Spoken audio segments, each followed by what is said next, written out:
Good morning students. आज हम ताल का चैप्टर पढ़ेंगे। संगीत में ताल की क्या भूमिका होती है, आज हम इस वीडियो में +1 की ताल का चैप्टर करेंगे। सबसे पहले हम ताल किसे कहते हैं, ताल क्या होती है, इसके विषय में थोड़ा सा विस्तार से सीख लेते हैं। उसके बाद हम संगीत में जो ताल प्रयोग की जाती है उसके विषय में सीखेंगे। तो आइए चलते हैं, ताल के बारे में पढ़ते हैं। मैंने बोर्ड पर लिखा है ताल शब्द। ताल संगीत का मुख्य अंग है, मुख्य भाग है। इसे संगीत में प्राण कहा जाता है, संगीत का प्राण। एक शब्द हमारे पास आया संगीत।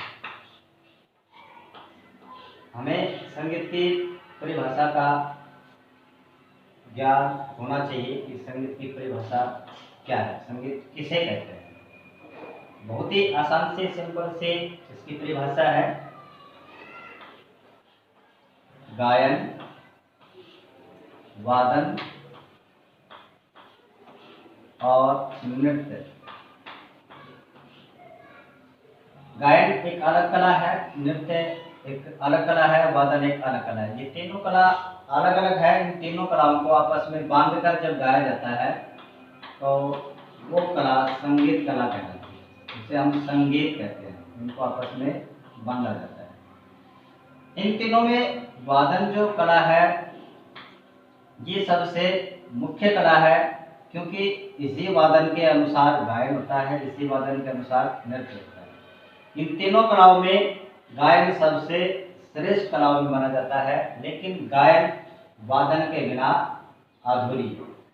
नृत्य, गायन, वादन और ये दोनों जो कला काम कर रही है, इन दोनों कलाओं का जो भाव है इसकी प्रस्तुति नृत्य के माध्यम से की जाती है। तो नृत्य अपने आप में एक अलग कला है। इस प्रकार से इन तीनों कलाओं को जब बांधकर गाया जाता है उस कला को संगीत कहा जाता है।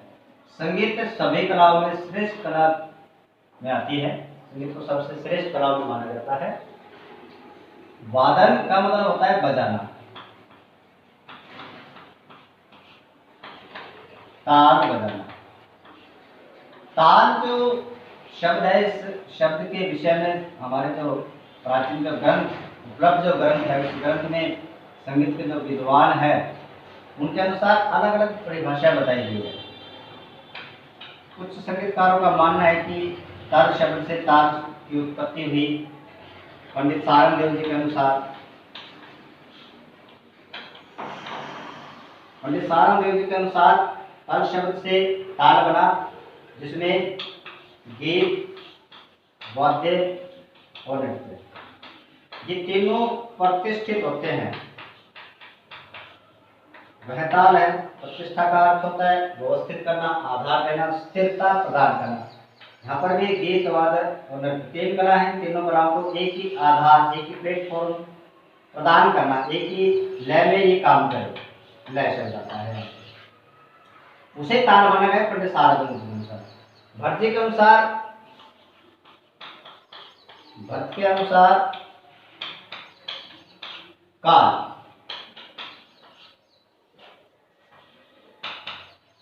काल मापने के पैमाने को ताल का। कुछ संगीतकारों ने संगीत को देवी देवताओं से भी जोड़ा।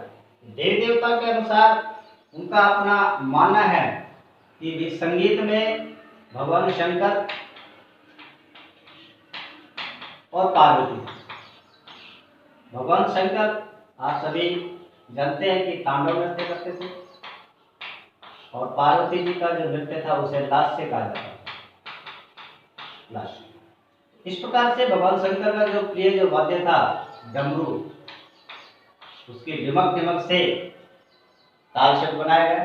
तो शंकर भगवान का जो तांडव नृत्य था वहां से तो ताल शब्द लिया गया, और पार्वती जी का जो लास्य शब्द था वहां से ले लिया गया। इस प्रकार से ताल शब्द की उत्पत्ति बन गई। इस प्रकार से संगीत के जो विद्वान लोग हैं उन्होंने ताल के विषय में अपने अनुसार अलग अलग परिभाषा बताई गई है। सारंग देव जी के अनुसार गीत, वाद्य, नृत्य तीनों जो प्रतिष्ठित होते हैं, जगह पर आधारित होते हैं, उसे ताल माना गया है। भर्ती के अनुसार ताल मापने के पैमाने को ताल कहा गया है। इस प्रकार से और भी बहुत सारे विद्वान लोग हैं, उन्होंने इस विषय में ताल के विषय में अपने अनुभव बताए। उनके अनुसार ताल क्या है। ताल एक मुख्य पार्ट है। ताल के अधीन गायन, ताल के अधीन नृत्य, तीनों कला इस प्रकार से बंधी होती है।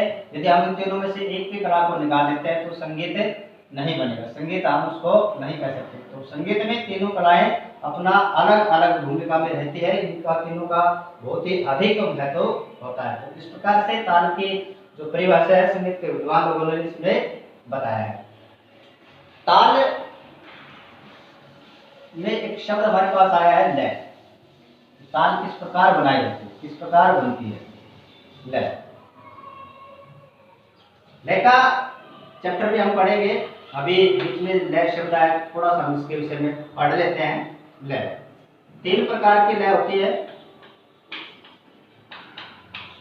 विलंबित लय, मध्य लय और द्रुत लय। विलंबित लय को धीमी लय कहा जाता है, मध्य लय को सामान्य लय कहा जाता है और द्रुत लय को तेज लय कहा जाता है, तेज चाल कहा जाता है। लय, लय का मतलब गति, स्पीड, चाल। समय की जो सामान्य चाल है,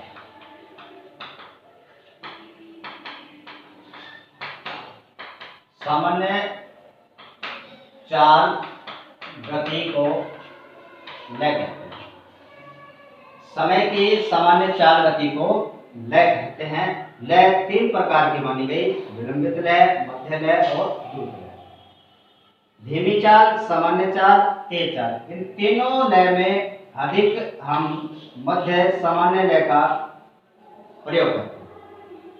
संसार में जितने भी कार्य संचालित किए जाते हैं, संचालित होते हैं, उन सभी में एक लय होती है। कौन सी लय? या तो उसमें विलंबित लय रहेगी, या सामान्य लय रहेगी, या फिर द्रुत तेज चाल रहेगी। इन तीनों लय में से हम किसी न किसी एक चाल का प्रयोग करते हैं।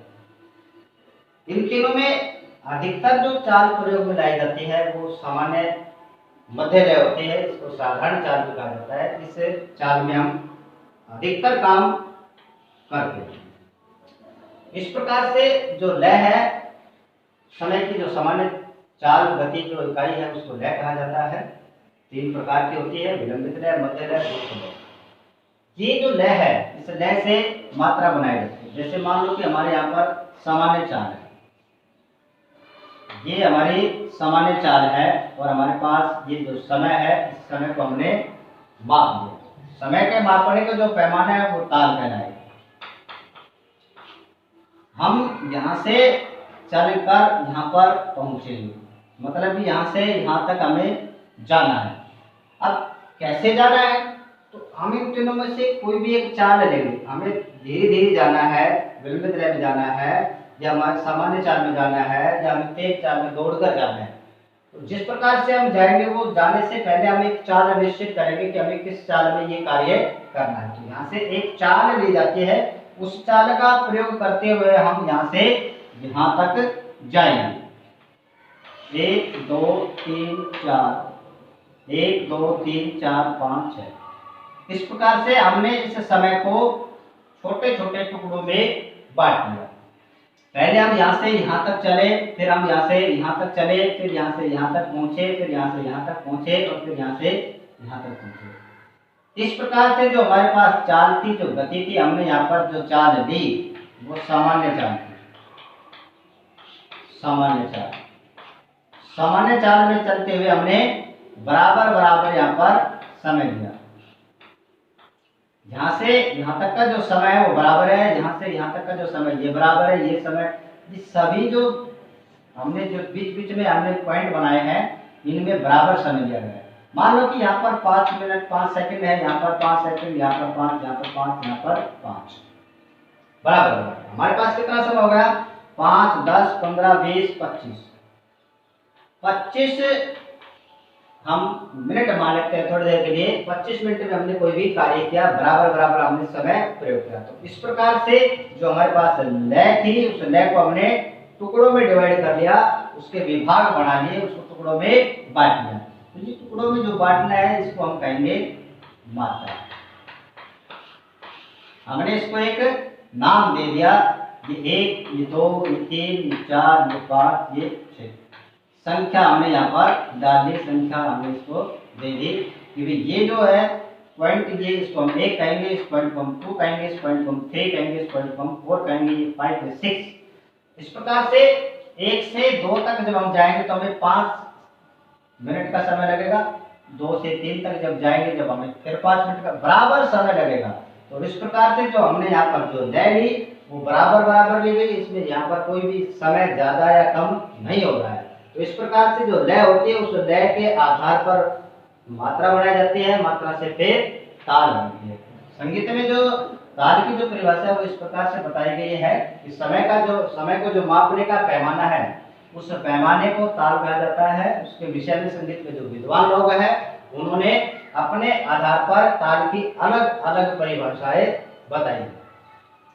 तो ताल से हमने सीखा कि ताल से मात्रा बनेगी और मात्राओं से फिर ताल बनाए जाएंगे। क्योंकि ताल, ये जो लय है, ये जो मात्रा है, ये संगीत में किस प्रकार से ताल का निर्माण करके ताल बनती है और वो किस प्रकार से गायन में प्रयोग की जाती है उसके अनुसार हम गायन करते हैं। तो उसका एक टॉपिक बनता है, उसका एक प्रश्न बनता है, उस प्रश्न को हम किस प्रकार से करेंगे, किस प्रकार से हम उसको सीखेंगे, ये हम इसी वीडियो में आगे सीखेंगे। तो आइए ताल देखते हैं किस किस प्रकार से बनाई जाती है।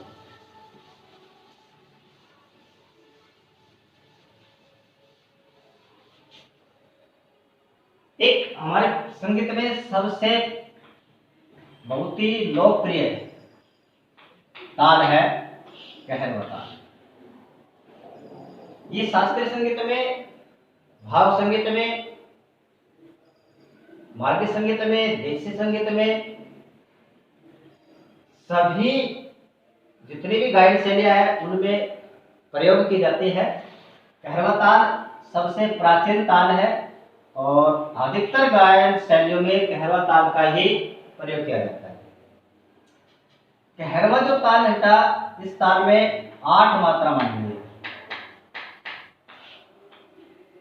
इससे कम मात्राओं की संगीत में दूसरी ताल भी है जो दादरा ताल के नाम से जानी जाती है, इसमें 6 मात्रा होती है। तो इस प्रकार से अलग अलग मात्राएं होती है, अलग अलग हमारे पास समय होता है कि हमारे पास जो गायन शैली, जो भी कार्य है, जो मनुष्य अपने कंठ के माध्यम से अपने भाव को प्रकट करता है वो गायन की श्रेणी में आता है। उस गायन को हम कितने समय में एक्सप्लेन कर रहे हैं, अपने कंठ के माध्यम से हम भाव निकाल रहे हैं, कौन सी स्पीड से आ रहा है, वो सभी कार्य हमारा ताल करता है। ताल के अनुसार हम करते हैं, ताल के अधीन हम होते हैं, ताल में हम बांधे होते हैं। हम कहरवा ताल सीख रहे हैं और कहरवा जो ताल है इसमें 8 मात्रा है और 8 मात्राओं के हमने 2 विभाग बना लिए। इस प्रकार से 2 विभाग बनाए हमने और एक विभाग में 4 मात्रा और दूसरे विभाग में भी 4 मात्रा। इस प्रकार से हमारे पास 8 मात्रा रहेंगी। ताल में कुछ चिन्ह बनाए गए पंडित विष्णु नारायण भातखंडे जी के अनुसार। हमें एक स्वर लिपि बनाकर दी, हमें एक स्वर पद्धति बनाकर दी, चिन्ह बनाकर दिए। संगीत को सीखने के लिए हमें कुछ नियम कायदे बताए। उस नियम कायदों के अनुसार ताल जो होती है वो जहां से भी शुरू होती है, जहां से भी समय शुरू होता है, उस समय को पहचानने के लिए उन्होंने एक चिन्ह हमें प्रदान किया, सम, क्रॉस। इसको ताली भी कहा जाता है, इसको भरी भी कहा जाता है। जहां से समय शुरू होगा, जहां से हम अपना गायन शुरू करेंगे, जहां से हमारी ताल शुरू होगी, वहां पर ये चिन्ह लगाया जाता है, ये चिन्ह प्रयोग किया जाता है। इस चिन्ह को हम सम कहेंगे, इस चिन्ह को हम ताली कहेंगे, इस चिन्ह को हम भरी कह सकते हैं। ये ताल की पहली मात्रा पर प्रयोग किया जाता है। जैसे कि मान लो हमारे ताल के लिए पहली मात्रा है, तो हम इसके ऊपर या नीचे कहीं पर भी इस चिन्ह को दर्शा सकते हैं। इसको हम इस प्रकार से प्रयोग करेंगे। इसका मतलब हो गया सम, ताली, भरी। दूसरा चिन्ह हमारे को ताल में प्रयोग के लिए दिया जाता है 0, 0। ये चिन्ह वहां पर प्रयोग होता है जहां पर कम ध्वनि उत्पन्न होती है, जहां पर कम आवाज उत्पन्न होती है, सबसे मंदी, सबसे धीमी आवाज।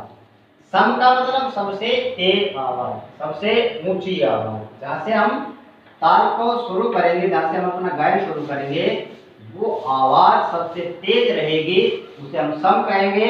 और ताल के बीच में जहां पर जीरो का चिन्ह लग रहा है, मतलब जहां पर सबसे धीमी आवाज उत्पन्न हो रही है, वो वहां पर खाली रहेगी। यदि ताल में दो ही चिन्ह है, सम और खाली का, तो सीधा सा पहचान कर लेंगे कि जीरो जहां पर लग रहा है, शून्य जहां पर लग रहा है, वो खाली है, इसको हम खाली कहेंगे। और जहां पर क्रॉस का चिन्ह लग रहा है, उसका मतलब वो सम, ताल की पहली मात्रा है, ये ताल के बीच की मात्रा है। यदि ताल में एक से अधिक ताली, यहाँ पर एक ताली है, पहली ताली है। यदि ताल में एक से अधिक ताली, एक से अधिक सम आएंगे, तो वहां पर हम किस प्रकार का चिन्ह प्रयोग करेंगे। आइए एक दूसरी ताल के माध्यम से हम इसको सीखने का प्रयास करते हैं।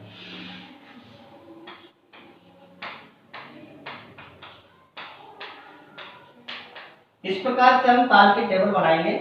यहाँ पर जो ताल बनाई गई है, इसमें 10 मात्रा है, और इस ताल का नाम है जप ताल। हम जप ताल के विषय में पढ़ेंगे। 2 3 2 3, इस प्रकार से इन मात्राओं को विभाग में, टुकड़ों में बांटा गया है। पहले विभाग में 2 मात्रा, दूसरे विभाग में 3 मात्रा, फिर 2 मात्रा, फिर 3 मात्रा। अभी मैंने आपको बताया कि जहां से ताल शुरू होगी, ताल की जो पहली मात्रा होगी, वहां पर हम क्रॉस का चिन्ह प्रयोग करेंगे। अब जो जप ताल है, इस ताल में छठी जो मात्रा है, ये खाली है। इसके बाद हमारे पास 2 विभाग बच गए, दोनों विभाग में 3-3 मात्रा है। विभाग में जहां पर विभाग की पहली मात्रा है, जिस प्रकार से ये दूसरा विभाग है और इसमें पहली मात्रा तीसरी कहलाएगी, तो यहाँ पर हम चिन्ह लगाएंगे 2, यहाँ पर हम चिन्ह लगाएंगे 3 का। ये चिन्ह क्या है? इसका मतलब भी सम है, इसका मतलब भी ताली है, इसका मतलब भी भारी है, और इसका मतलब भी सेम है। इसका मतलब भी यही है। हमने यहाँ पर अलग चिन्ह लगाया और यहाँ पर अलग चिन्ह लगाया, यहाँ पर अलग चिन्ह लगाया। यहाँ पर हमने क्रॉस का चिन्ह क्यों नहीं लगाया? क्योंकि ये जो हमारी ताल है जप ताल, इसमें ये तीसरी मात्रा है। हमारे जो ताल का जो सम का चिन्ह है, क्रॉस का चिन्ह है, उसका मतलब है कि ताल जहां से शुरू होगी, उस मात्रा पर हम क्रॉस का चिन्ह प्रयोग करेंगे। इसका मतलब है पहली ताली संख्या 1 हम यहाँ पर प्रयोग करेंगे, लेकिन दर्शाएंगे क्रॉस का चिन्ह, 1 नहीं दर्शाएंगे। संख्या 1 हम यहाँ पर नहीं लिखेंगे। अब एक संख्या के बाद अगली जो संख्या है वो 2 रहेगी, अगली संख्या 3 रहेगी, अगली संख्या 4 रहेगी। इस प्रकार से आगे काउंटिंग चलती है। यहाँ पर हमारी ताल की पहली मात्रा है, यहाँ पर हमने चिन्ह क्रॉस का लगा लिया। अब इसके बाद ये दूसरा समय, अब दूसरा जो समय, सम को दर्शाने के लिए हमने संख्या 2 का प्रयोग किया। ये ताल का तीसरा समय, यहाँ पर दर्शाने के लिए हम संख्या 3 का प्रयोग किया। यहाँ पर हम क्रॉस का चिन्ह प्रयोग नहीं करेंगे, क्योंकि ये ताल की तीसरी मात्रा है, यहाँ पर ये ताल की 8वीं मात्रा है। हमारी जो जप ताल है, ये तीसरी और 8वीं मात्रा से शुरू नहीं होती है। हमारी जो जप ताल है वो पहली मात्रा से शुरू होती है, इसलिए हम यहाँ पर क्रॉस का चिन्ह प्रयोग करेंगे। इस प्रकार से संगीत के जो विद्वान लोग थे, पंडित विष्णु नारायण भातखंडे जी, उन्होंने हमें एक स्वर पद्धति बनाकर दी। स्वरों को सीखने के लिए, ताल को सीखने के लिए, गायन शैली को सीखने के लिए कुछ नियम बनाए। उस नियमों का पालन किया जाता है और फिर संगीत गाया बजाया सीखा जाता है। यहाँ पर जो तीसरी जो मात्रा है, यहाँ पर दूसरा सम आ गया। इसका मतलब ये नहीं कि यहाँ पर 2 बार ताली आएगी। यहाँ पर तीसरा सम, इसका मतलब ये नहीं कि यहाँ पर 3 बार ताली आएगी। यहाँ पर क्रॉस का चिन्ह है, तो इसका मतलब यहाँ पर ये नहीं कि यहाँ पर ताली आएगी ही नहीं। इसका मतलब ये है कि ताली, इसका मतलब है ताली, इसका मतलब है ताली। हम इस ताल को इस प्रकार से बजाएंगे। 1 2, विभाग में हमारे पास 2 मात्रा है, तो हम 2 उंगली काउंटिंग करेंगे। और पहले जो मात्रा है उसके लिए हमें ताली भरी सम का प्रयोग करना है, तो उसको हम इस प्रकार से दिखाएंगे, बजाएंगे। 1, अब 2 मात्रा हमने ली, तो दूसरी जो उंगली हमने काउंटिंग की थी उसका नंबर कट हो जाएगा। हमने इसका कार्य कर लिया समताली का, ये खत्म। अब इसका प्रयोग करेंगे 2। तो इस प्रकार से हम इसको सीखेंगे 1 2 3। अब अगले भाग में 3 है, तो 3 के लिए हम 3 काउंटिंग करेंगे और फिर हमने ताली का प्रयोग कर लिया, हमारी ताली में ताली आ रही, दूसरा सम आ रहा है तो इसका नंबर कट हो जाएगा। फिर 2 3, इस प्रकार से हम अगली का प्रयोग करेंगे। कैसे सीखेंगे 1 2 3 4 5। फिर अगले में 2 है, उसके लिए फिर खाली आ रही है तो इसका नंबर कट हो जाएगा। खाली के लिए हमें सबसे मंदी आवाज धीमी आवाज उत्पन्न करनी है, तो उसके लिए हम हाथ को इस प्रकार से साइड में झटकते हैं। तो ये यहाँ पर घर्षण हो रहा है, घर्षण हो रहा है तो यहाँ पर साउंड उत्पन्न हो रही है, लेकिन हमको सुनाई नहीं दे रही क्योंकि हमारे सुनने की क्षमता अलग है। यहाँ पर हमें सुनाई दे रहा है तेज, यहाँ पर भी आवाज उत्पन्न हो रही है जैसे, लेकिन ये आवाज इससे कम है। तो 3 प्रकार के हमारे पास यहाँ पर साउंड होगी, तेज, मंदी और सबसे मंदी। तो सबसे जो मंदी आवाज है उसको हम ताल में खाली कहते हैं। इसी को आधार मानकर सम पर पहुंचा जाता है, सम का पता लगाया जाता है। ताल में हमारे पास 3 सम हो गए, पहला सम, तीसरी मात्रा पर सम और 8वीं मात्रा पर तीसरा सम। अब तीनों सम जब यहाँ पर बोर्ड पर हम सीख रहे हैं, लिखा हुआ है संख्या, सब विभाग बनाए गए, चिन्ह लगाए गए, हम सीधा सा देखकर बता देंगे कि भी तीसरी मात्रा पर दूसरा सम है और 8वीं मात्रा पर तीसरा सम। लेकिन ऐसा नहीं है। जब हम इस ताल को तबले पर, ढोलक पर, मृदंग, पखावज पर बजाएंगे तो हमें साउंड सुनाई देगी, वाइब्रेशन सुनाई देगा। उस वाइब्रेशन, उस साउंड के आधार पर हमें पता करना है कि ताल कौन से सम से शुरू हो रही है, कौन सा सम कितनी देर बाद आ रहा है, कितनी मात्राओं के बाद आ रहा है, ताली कहाँ पर आ रही है। फिर हम उसके साथ कार्य करते हैं, गायन करते हैं। हमारे ताल में 3 सम हो गए, तीनों समों में से पहला सम ढूंढने के लिए, खोजने के लिए हम आधार बनाएंगे खाली। अब खाली जो है वो कैसी है, सबसे मंदी आवाज। तो ताल में 1 2 ये हमें आवाज उत्पन्न हो रही है, हमें सुनाई दे रही है, लेकिन समझ में नहीं आ रही पहला सम कौन सा है, दूसरा सम कौन सा है, तीसरा सम कौन सा है।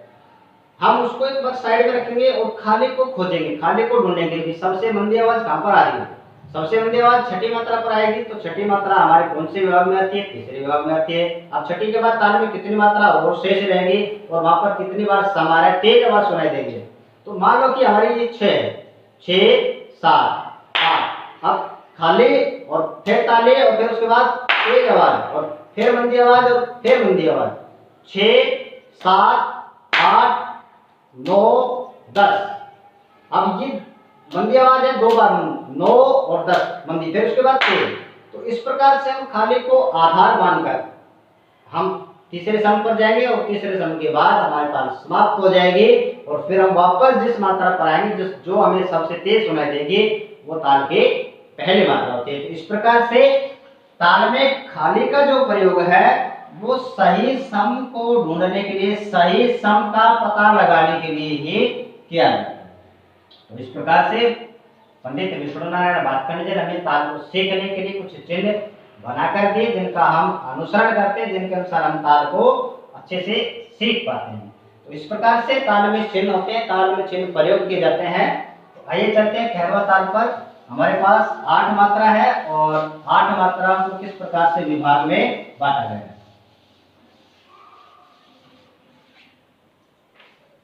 मैं एक बार यहाँ पर टेबल बना लेता हूँ उसकी, ताकि सीखने में थोड़ी आसानी रहे।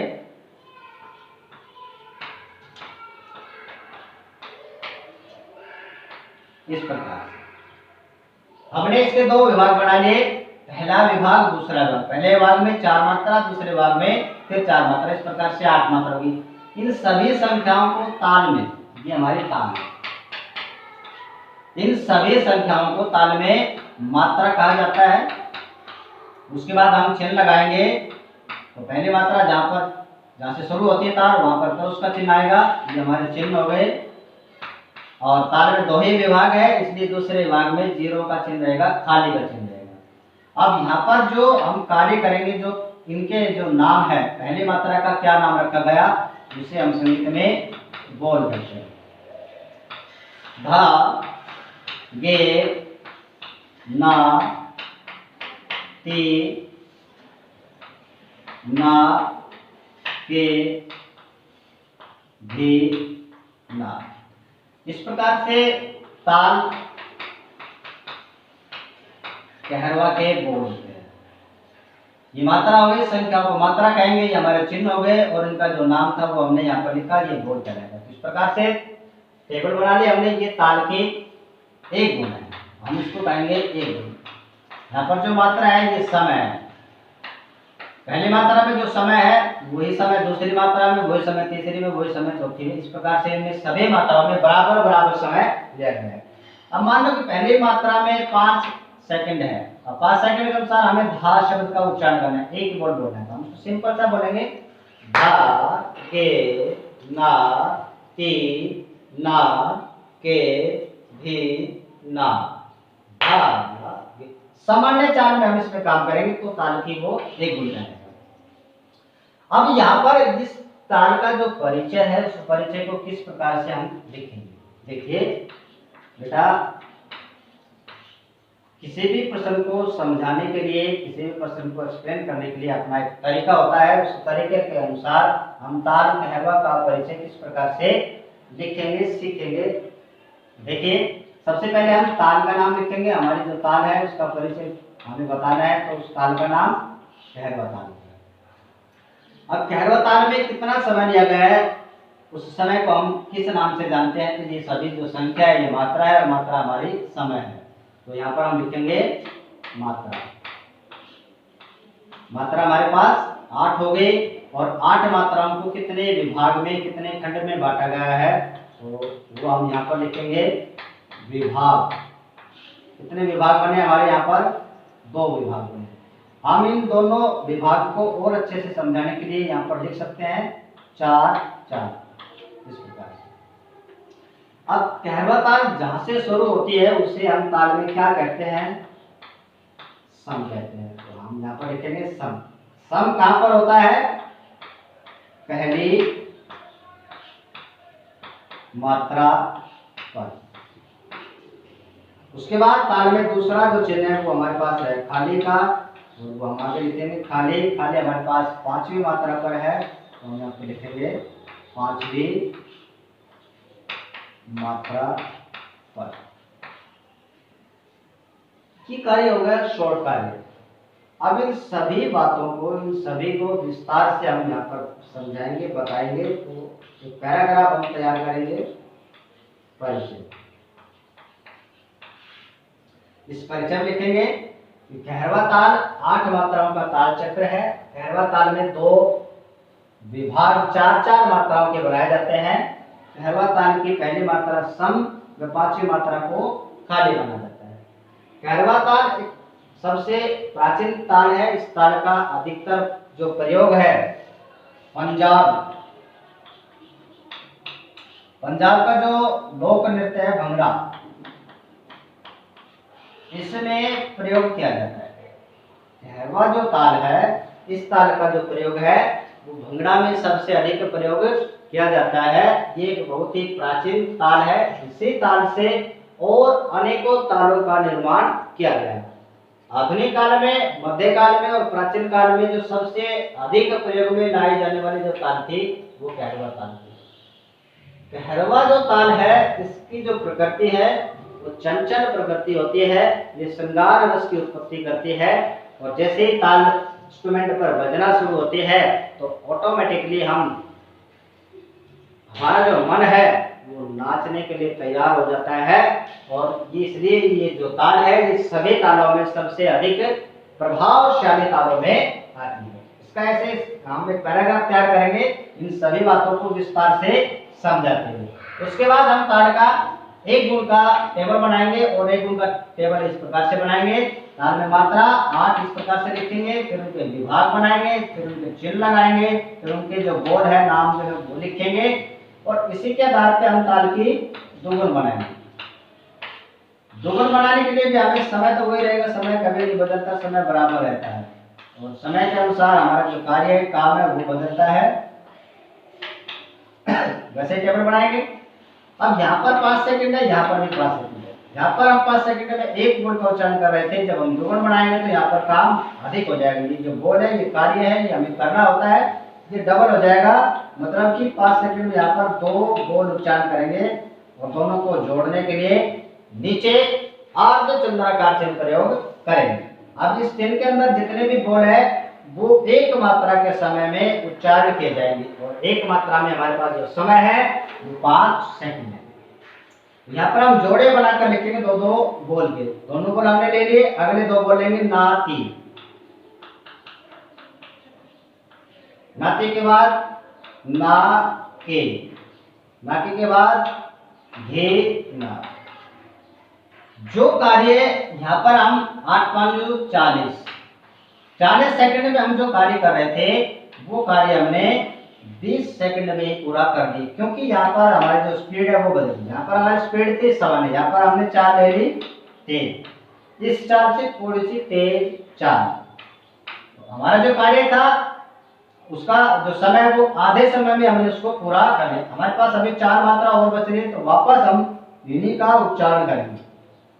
यही बोल बोले जाएंगे, धागे, नाती, नाके, घीना।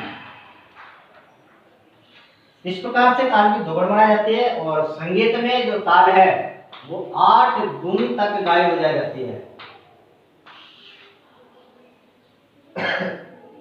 ताल में एक गुण, एक बोल, एक मात्रा के अनुसार एक बोल, एक मात्रा के अनुसार 2 बोल दुगुन कहलाएगा। एक मात्रा के अनुसार जब हम 3 बोल का उच्चारण करेंगे, 3 बोल लिखेंगे तो वो 3 गुण कहलाएगा। जब हम 4 गुण लिखेंगे, 4 बोल लिखेंगे तो वो 4 गुण कहलाएगा। और यदि हमें 5 गुण बनाने हैं तो हम 5 बोल एक मात्रा के अनुसार लिखेंगे तो वो 5 गुण बन जाएगा। इस प्रकार से यदि हम एक मात्रा के समय में 8 बोल का उच्चारण करते हैं तो वो 8 गुण कहलाएगा। आपने बहुत सारे सॉन्ग सुने हैं, सुनते भी रहते हैं, गाते भी हैं। जब हमारा गीत लास्ट स्टेंजे पर होता है, मतलब कि खत्म होने के कगार पर होता है, खत्म होने वाला होता है, उस समय आप ऑटोमेटिकली महसूस करेंगे कि जो संगीत है, संगीत की जो स्पीड है, जो चाल है, वो बहुत तेज हो गई है। और उस तेज चाल से हमें आभास हो जाता है कि अब हमारा जो गीत है वो समाप्ति की ओर है, समाप्त हो रहा है, खत्म हो रहा है। और देखते देखते हमारा जो गीत है वो ऑटोमेटिकली समाप्त हो जाता है। यहाँ पर जो ताल का प्रयोग होता है वो 8वां गुण होता है। यहाँ पर हमें बोल सुनाई नहीं देते, हम बोल का उच्चारण नहीं करते, केवल इंस्ट्रूमेंट में जो ताल प्रयोग में लाई जा रही है उसे ताल का बहुत तेज गति से प्रयोग किया जाता है। हमारी जो कार्य करने की जो क्षमता है, मन के जो भाव है, उन भावों को एक्सप्लेन करने के लिए हम अधिक से अधिक 4 गुण का ही प्रयोग कर सकते हैं। मतलब भावों को अच्छी प्रकार से एक दूसरे श्रोताओं के सामने प्रस्तुत करना, उन तक पहुंचाना आसानी से, तो उसमें अधिक से अधिक 4 गुण का ही प्रयोग किया जा सकता है। हम 4 गुण तक अपनी बातों को वहां तक पहुंचा सकते हैं। जिस प्रकार से कव्वाली गायन है उसमें ऑटोमेटिकली जो स्पीड होती है, तेज होती है, गति होती है, वो 4 गुण में वो डायरेक्टली शुरू होती है, उसमें तेज गति का प्रयोग किया जाता है। वहां पर जो भाव होते हैं वो हमें समझ में आते हैं, हम उसको समझते हैं, उसके अनुसार हम फीलिंग उत्पन्न करते हैं, अपने अंदर फीलिंग लेते हैं। भाव रस जो उत्पन्न होते हैं उनका हम अनुसरण करते हैं, उसके अनुसार हम रस वादन करते हैं, और हमें बहुत अच्छा सा महसूस होता है। और उस अच्छे से महसूस होने को इस संगीत में संगीत कहा जाता है। इस वीडियो में इतना ही। अगली जो ताल है वो हम अगले वीडियो में सीखेंगे। धन्यवाद।